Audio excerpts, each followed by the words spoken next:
Welcome back to another episode of What to Do When, and today we are going into what to do when you feel left out or rejected and you start spiraling, aka why don't you like me? If you have ever thought that sentence, this is the episode for you to normalize, listen to, understand, and figure the frick out how to shift out of this and more into being who you are instead of abandoning yourself constantly to be liked or to fit in. So you know how there are these freaking magical unicorn people in the world who are so bloody authentically themselves. They're so niche. They're into such bizarre things. They have such specific hobbies, likes, dislikes. They get weird with things. They say no when they don't want to do something. They only do what they want to do, and they don't fake liking or being into other things in order to be liked or to be approved of. They're just themselves. Even if it means that they're a bit of a loner or maybe they have a smaller circle of friends, they're so damn comfortable with themselves and who they are.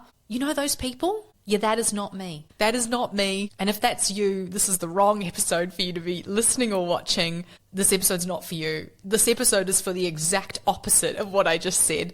I am not one of those people. I am an overthinker who has a deep, damn core wound and desire and need to be liked by everyone. I cannot tell you how many weird things I've pretended to be into or excited about or spent money on in order to be liked more, in order to fit in with a group of people that I probably don't even like, or in order to have maybe someone that I'm dating think that I'm extra cool and that we have something in common. I cannot tell you how many of those things I have done, been to, experienced, where that has been so far from the truth of who I am and what I like. I can't tell you how many times I've done that. This episode is for my fellow overthinkers who scream and up late at night rehashing conversations, thinking of all the things they should have done differently, over-analyzing every single thing and interaction they've had throughout that day, and secretly thinking, why don't you like me? How do I get you to like me more? This episode's for you. If you want to be someone who stops spiraling when you are rejected or left out, if you want to be someone who's more comfortable with who you are and showing people who you are, this is the episode for you.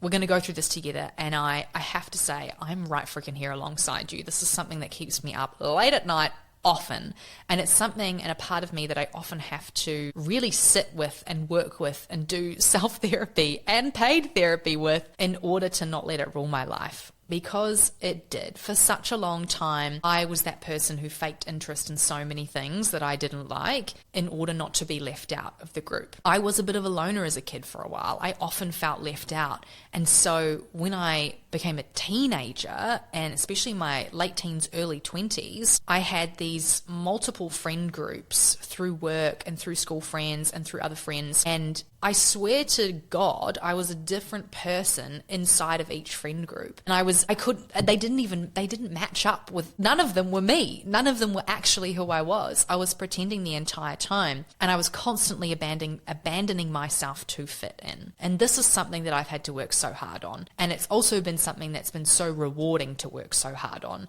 And the reason that I want you to sit here and listen to this episode is because if you're someone who is walking that path that I also walked, and sometimes still walk, if I'm honest, it is painful. The constant self-abandonment hurts. It means that you end up doing things that don't feel right to you. I ended up drinking and partying so many times when I didn't want to and it didn't feel right to me.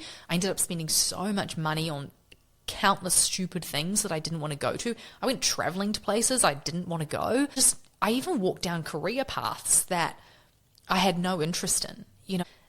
That's the danger of being someone who has a massive, I wonder if we can call it FOLO, fear of being left out or fear of being rejected. If you're someone with that wound in that part of you, if you're not careful, it can lead you to a massive identity crisis later in life because you have no idea who you really are. You've spent your whole life chameleoning, you've spent your whole life shape-shifting to fit in with others. And so when you do lose people in your life, when maybe you go through a breakup, maybe your friendships start to evolve or move on, maybe people move away, you end up in this awful place where you have no idea who the frick you are. And it's so horrible because you end up feeling this sense of, I'm not good enough as I am, and I also don't know who I am, and I need to figure it out. And it often happens way later than it should. We go through the identity building phase in our development and our likes and our interests in our teenage years. If we don't go through that experience in that time, if we have blockages in that moment and we end up,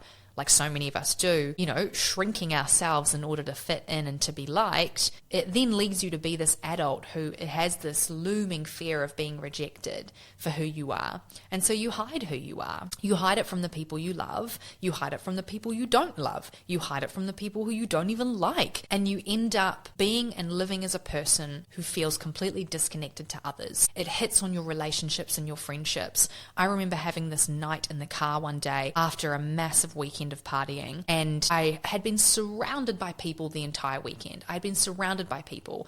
I'd been hugged, I'd been laughed with, we had a great time. And I walked away from that, and I remember sitting in the car outside my house, outside my flat at the time, and I sat in the car for over an hour.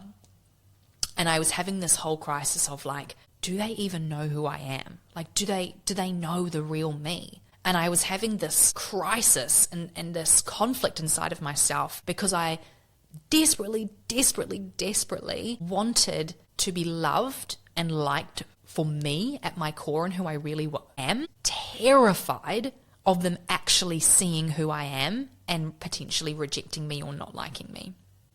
I remember sitting in the car for over an hour, and these were close friends that I spent a lot of time with, and it was a very, very, very heartbreaking couple of years when I hit my version of rock bottom and had to be and become more of who I am.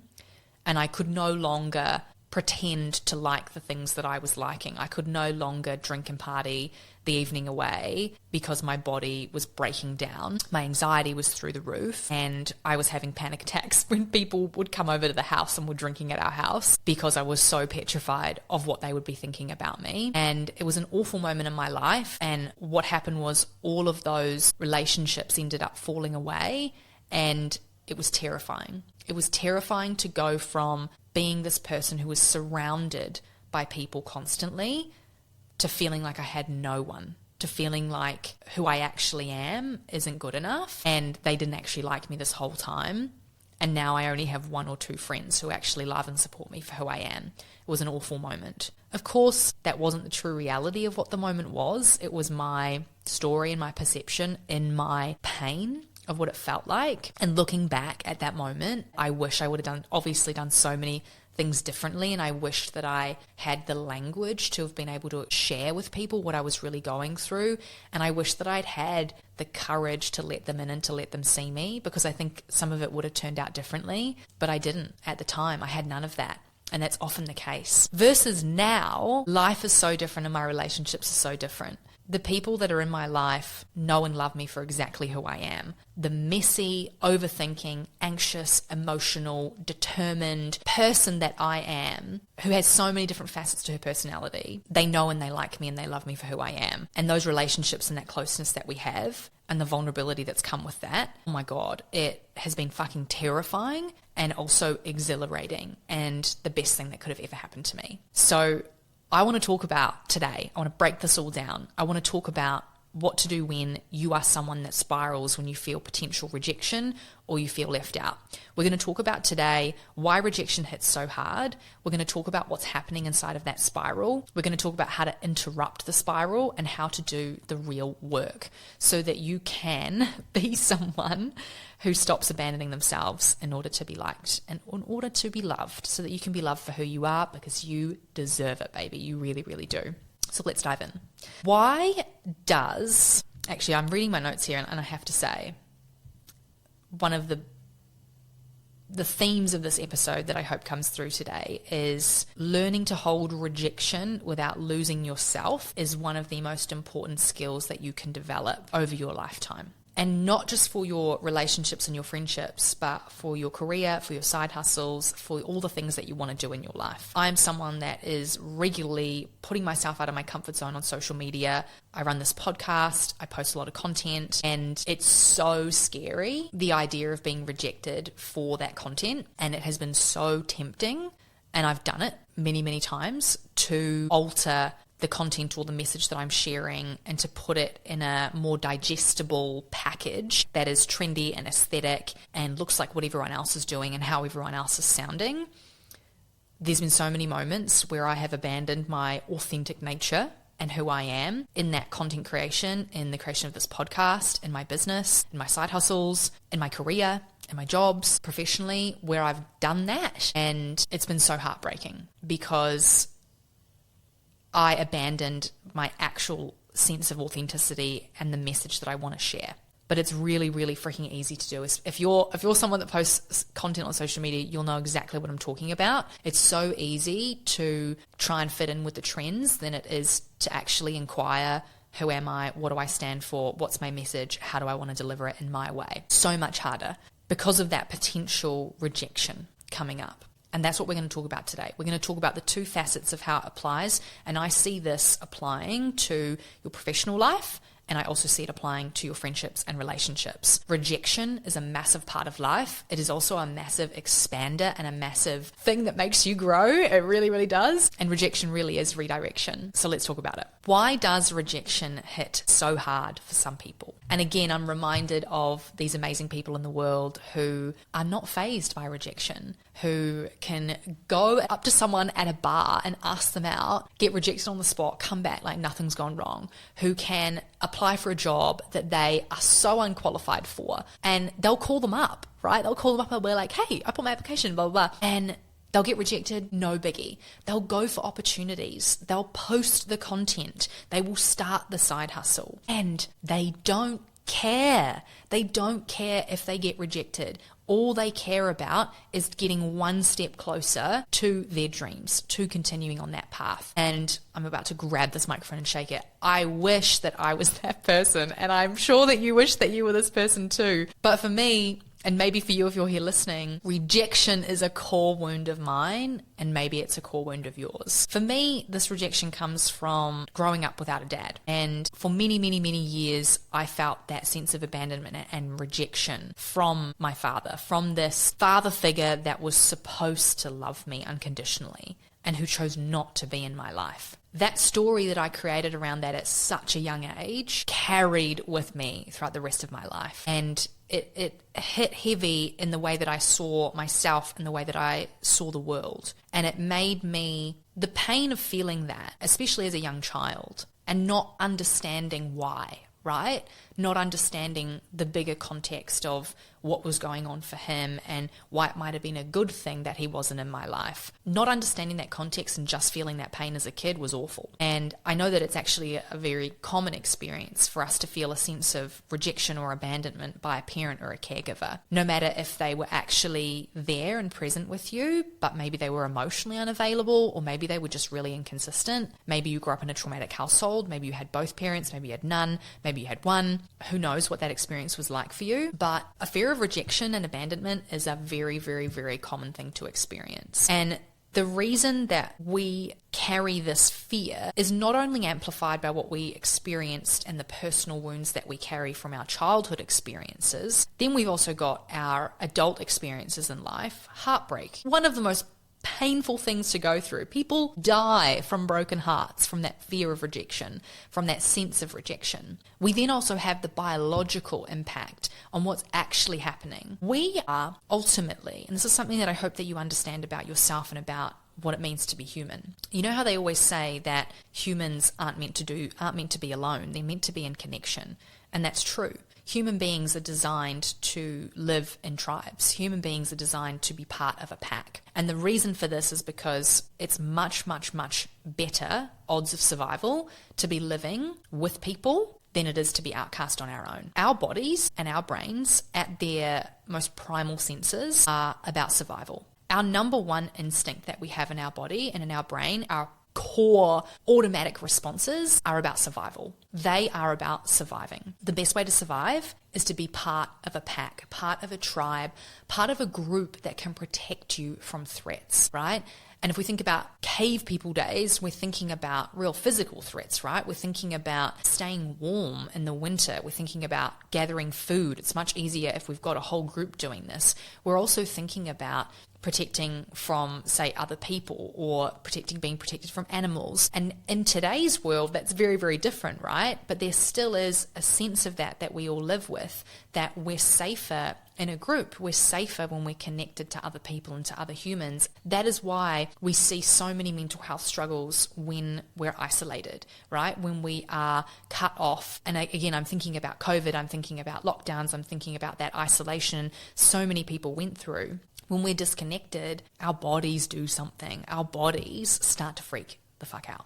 They start to panic, they start to be worried, they start to be scared because you're on your own. It is much harder to survive on your own than it is with a group. And so we not only have our childhood wounds and experiences with rejection, which, if we're honest, I'm sure you can pull upon a painful experience of rejection as a child, whether it's, asking someone out when you were 12 years old and getting rejected, your first heartbreak, whether it's a parent, whether it's trauma in your childhood, maybe you grew up with neglect or inconsistent affection, or maybe you grew up with the idea of conditional love instead of unconditional. And you probably learned really, really early on that connection wasn't guaranteed. And so that does something to us. If you experienced that when you were young, and I think we all have at least minor experiences of rejection when we're young, that changes something within us. It changes because of the biological impact that I was speaking about before. We start to find ways to meet that need of connection and to minimize that risk of rejection.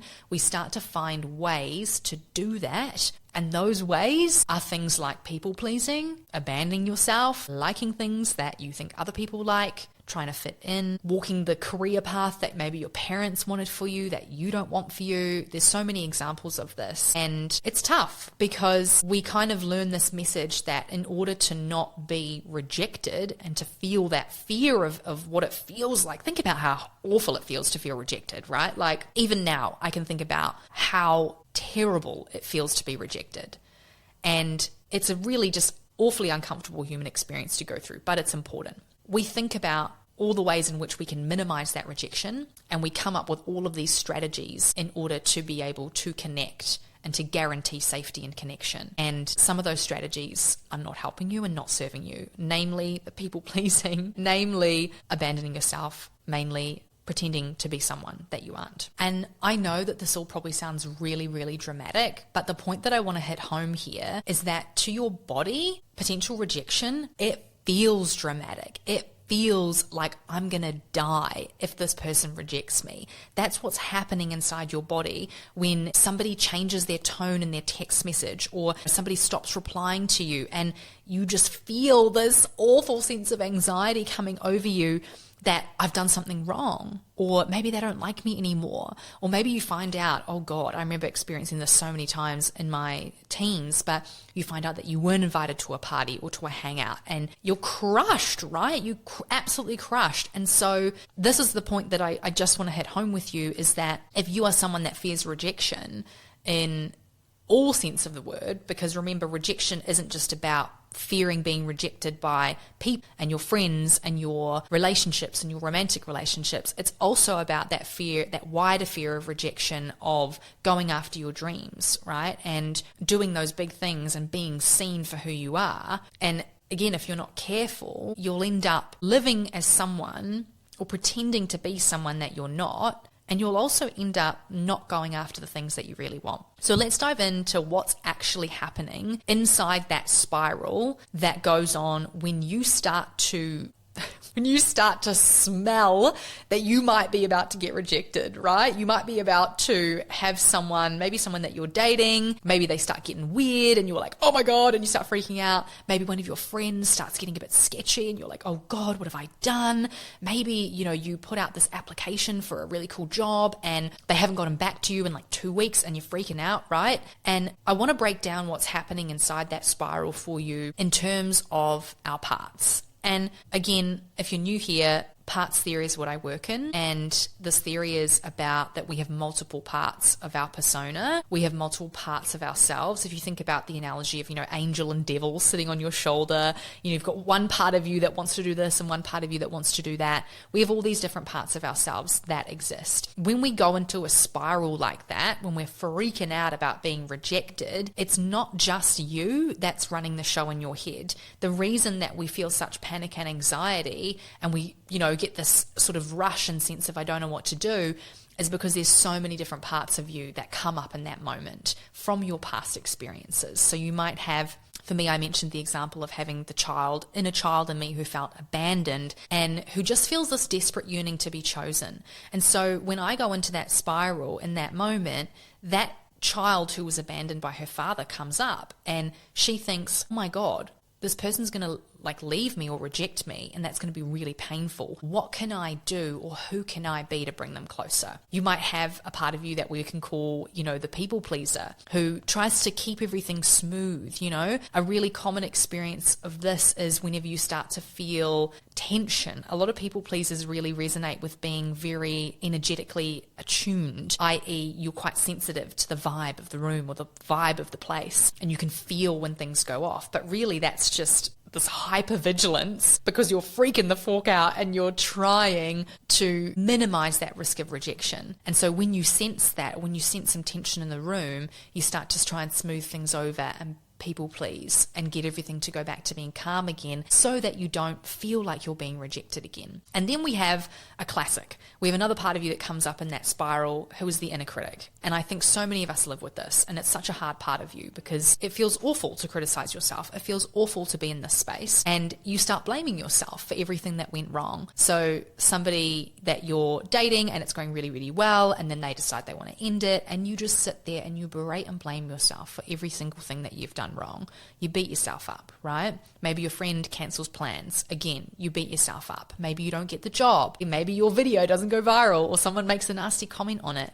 And again, you start to beat yourself up. So we have all these parts of you and your psyche that were likely formed so young when you did have to deal with rejection, when you did have to deal with being left out, which we all, let's be honest, we all have experiences like that. And they do shape us. They do impact us as adults because it's primed within us in order to be liked. How do you deal with rejection? How do you deal with being left out? I really want you, and this is why self-awareness is so important, because if you're not aware of what's happening, if you're not aware of what parts of you are running the show, you're going to be a 30-year-old people pleaser. You're going to end up in relationships that you don't love. You're going to end up living in the way that, 7-year-old you got kids to like them and play with them on the playground by liking the game that they were playing. You're going to end up living that out for the rest of your life, and you're not going to be happy. You're not going to be content. You're not going to create the life that you want. This is why this question is important for you to know.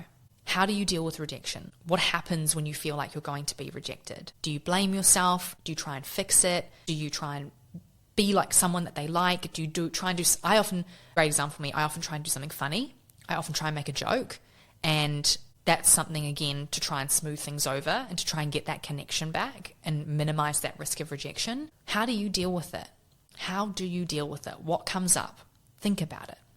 I'm going to also drop in the show notes from the last episode. I created a parts mapping guided exercise. It's about 10 to 15 minutes. It's fantastic. You can use that exercise to do this as well by thinking about an example of when you felt rejected or when you felt abandoned or when you felt left out and you go into this massive spiral. Why don't you like me? This will be a great exercise for you to do now. But what happens for you? What parts of you come up in that moment of rejection, in that moment of feeling like you've been left out? Who do you become? The story that we have to sit with and the questions that we have to ask are freaking deep and freaking heavy. But these are important. If you have a pen and a paper, now will be a great time. If you just want to think about these questions, now would be a great time to do so. But whatever you do, don't switch off. Don't switch off at this little bit of a hard moment, because it's important to sit with. Who did you need to be liked and to be loved as a child? Thinking about those early relationships, thinking about what did you need to do, who did you need to be for your parents or caregivers or siblings or wider family or teachers to be proud of you? What did you learn about yourself that was good, and what did you learn about yourself that was bad? What did you learn that you could do to get more connection, and what did you learn to minimize within yourself to minimize that potential rejection? Example from me that I hope can maybe spark something from you is really early on I learned that being smart but not too smart, being funny, being a bit of a performer, being entertaining, being a good listener, asking people questions, these are all things that I learned as a young person that got me more connection. And so those are things that whenever I feel like I'm going to be rejected, or if I'm feeling a bit insecure or left out, maybe I walk into a friend's birthday party or something and I've not met many people before, my automatic sense is to go in and to be this funny, shiny, sparkly version of myself that is deeply interested in other people. And there's a part of that is really authentic to me, and then there's a part where I switch it and it becomes really inauthentic. And it's because it's coming from fear, and from a fear of not being liked, rather than a genuine curiosity. And that is something that I've had to do a lot of work on, has been getting to a place within myself where I feel that I'm good enough as I am, and that I can survive being rejected. I can survive that. As a child, I learned that my emotions and my sensitivity, they pushed people away. They disconnected me from people, and they set off that panic because I would end up isolated. I would end up in my room by myself when I was really, really upset to deal with it. As you can imagine, that felt awful. It felt awful, and it felt scary, and it felt dangerous. So what did I learn as a young child? I learned to bury my emotions and my reactivity and my sensitivity. And I learned to put on a brave face, and I learned to deal with things on my own. I learned to be this hyper independent person who could deal with her own problems and who didn't need anyone. And it so sucked to be an adult who lived that way. And it ruined my relationships. I was never close to anyone. I never felt loved, and I never felt worthy of love. And I'm so grateful that it's so different now. But I had to ask myself and look at all those ways in which I was pushing real love and connection away, keeping myself at a distance to keep myself safe from being hurt again. And this is something that we all do. It's built into us to protect ourselves from our pain. And if we're not careful, if we don't understand and check and become aware of that and actually think, is this actually helping me? Am I keeping everything inside and putting on a brave face? Is that actually helping me live the life I want and have the relationships I want? Or is it actually harming me? And I think we all know the answer to that. So ask yourself those questions. Get clear on who you needed to be in order to be liked. What story in your head sits there about people reject me when I? Like, finish that sentence. People reject me when I am. People like me when I. Do some work and finish those sentences. Hit pause now if you need. Now, before I wrap up this episode, I always like to give you something to do, because this podcast is called What to Do When. We've gone over a lot of breaking down what's happening with a fear of rejection and a fear of not being liked or being left out. We've gone through what's happening in the spiral. We've gone through what self-awareness and what questions you need to explore. What we haven't gone through is what are you going to do? So I have a challenge for you. I have a challenge for you. Should you accept it? Should you choose to accept it? It's a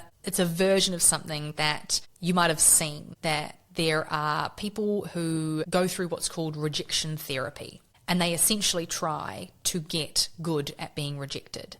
And to try and it's a form of exposure therapy. You expose yourself to being rejected multiple times, and so that it's no longer as scary, right? That version, oh my God, that sounds terrifying. So I don't want you to do that. If you want to, you go for it. But I want to give you a smaller version of this to do. I want you to think about three things that you have been holding back on because you've been afraid of being rejected. This could be telling someone about something or having a specific conversation or setting a boundary. It could be a job that you've wanted to apply for, or a side hustle you've wanted to start, piece of social media content. It could be anything. But think about some of those things and those dreams that you have that you kind of are holding back on a little bit. I want you to think of 3 things, and I want you to try and label them as one easy thing, one medium thing, and one hard thing. And I want you to create this as a notes app in your phone and write these down. I want you to find something easy that you can, something low risk, right? And this might just literally be telling a friend about something that you're struggling with. That's light, that's easy, but still you want to tell them. This could be going to ask someone out. That is one of my dreams that I have at the moment is, or one of my challenges, my version that's on this list at the moment is going to ask someone out in public. Haven't done it yet. Super afraid. One of my other things was speed dating, and we did that. Disaster, but we did it. But I want you to think about these things that you have in mind that you want to do, right? And all the ways in which you've been hiding from it, all the ways in which you've been hanging back a little bit. I want you to write them down. I want you to find an easy thing, a medium thing, and a hard thing that you have been holding back on out of a fear of being rejected. And I want you to do the easy thing. I want you to do the easy thing. I want you to figure out at least what is step 1 of doing the easier thing. How can you support yourself through that? So to wrap this up, I want to remind you that the best relationships of my life have come from a place of intense vulnerability, and they've come with a high risk of rejection. But they are the most fulfilling, amazing things in my life. My greatest career joys in my life, which is this podcast and working with my clients, comes with a sense of rejection every single freaking day, every single social media post. And they are the things that get me to connect with my clients. And that is the work that I'm so grateful for because I love it. I love what I do. Rejection is an important part of life. Even though it feels soul destroying, it won't destroy you. You can get through it. And my dream for you is that you have taken some things from this episode and you learn to experience rejection in a new way. Rejection is a redirection. Rejection is a part of life, and it will lead you to exactly where you're meant to be.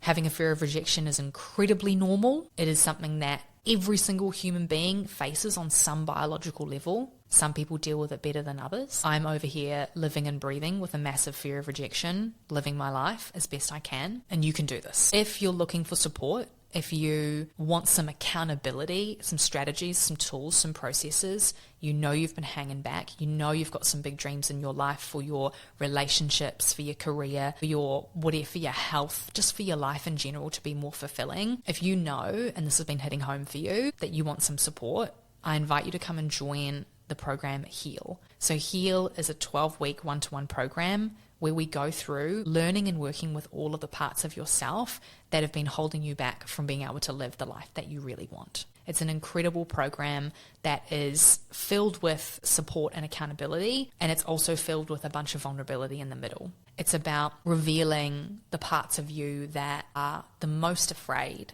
but also the parts of you that are the most excited and capable for life. There's this amazing thing that happens inside of this program, and when we do parts work, and I call it parts transformation, and it's incredible to witness and to watch. There'll be a part within a client, a part of themselves that has a massive fear of rejection or abandonment, and as they learn to work with that part of themselves, as they learn to unpack that wound, as they learn to support that part and see that part and meet their own needs, something amazing happens where that part of them shifts into this sense of harmony, and they become this like glowing, magnetic, authentic version of themselves, and they live from that place, and they start meeting people who mesh with them. Like it's a hard thing as an adult to make really, really amazing friendships and to, make lasting relationships where we're your soulmates, like it's rare to have that, because we spend so much of our time protecting ourselves from rejection and putting on a mask and not letting people see who we really are. And inside of Heal and this program and doing this parts work, I've gotten to witness and to watch so many times people go from feeling either isolated or lonely, or feeling like their friends don't like them or even know them for who they are, and shifting into these really meaningful relationships where they're surrounded by people that love them for who they are. And that is everything. To your mental health, to your physical health, it transforms everything. And to be able to walk like that through life, priceless. So I'm going to put the link in the show notes for everything that we've spoken about today, including the parts work exercise and all the information on working together one-to-one.